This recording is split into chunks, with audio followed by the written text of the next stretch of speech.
nëse Zoti mendon që Zoti do të bëjë një mrekulli, do të bëj, sepse Saranda e don dhe beson në Zot. Edhe ato 10 minuta, Zoti vërtet bëri mrekulli, më ktheu në jetë. Operacioni kishte zgjatur 21 orë dhe neurokirurgu i cili është i gatshëm të vijë në emision, kam biseduar, kur i ka ftuar familjen time, kanë thënë dëgjoj, Saranda nuk ka mundësi të del nga koma, është mirë ta sillni vajzën, se në atë kohë kisha vetëm vajzën e madhe Lejan, sille vajzën, sille nënën që të përshëndetet.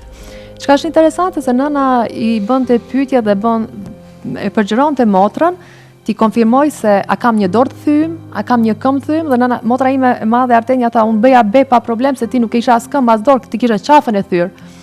Dhe nëna nuk e ka menduar këtë, të më thënë rreziku nuk ishe dora këmba, ishte qafa dhe ishin gjitha të paralizuara.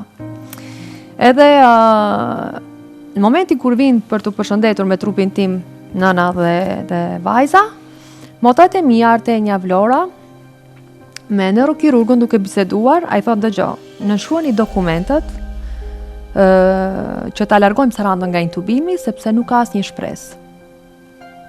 Po mundohemi ta stimulojmë, po nuk ka shenja jete.